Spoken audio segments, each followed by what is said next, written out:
Magandang gabi mga boss. Ito gagawa ulit tayo ng ating iniinom. Ayan oh. Hindi ko na napakita yung paggagayat.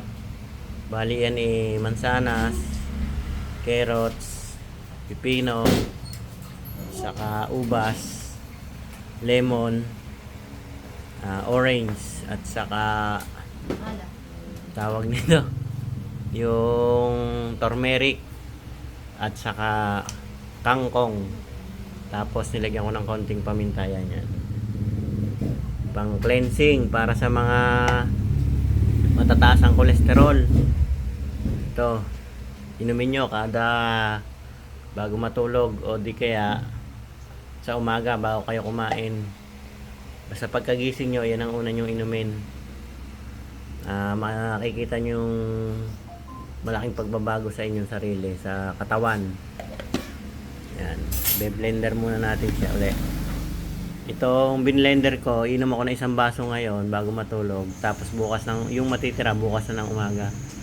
Turo sa akin ng aking sir na kita ko rin naman ang epekto sa kanya, talagang maganda. Ni Sir Don Beneventura yung ginagawan ko. Siya nagturo, kaya ito tuloy-tuloy lang ginagawa ko. Parang hinahanap-hanap na rin siya ng katawan ko pagka dating ng hapon, pagkagising ng umaga. Ayos naman, masarap, talagang healthy. Yan be-blender na natin mga boss.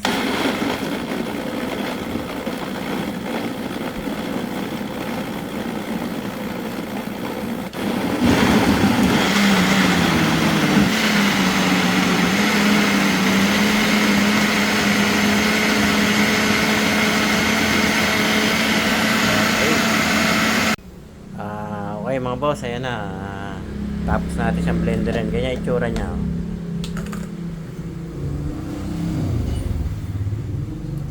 Yan, nasa kulay green para bukas ng umaga ko inumin yan. Pagkagising ko. Yan. Ito naman ngayon bago ako matulog.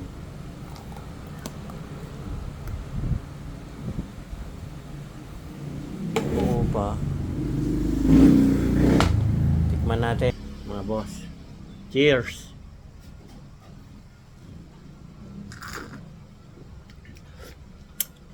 Harap.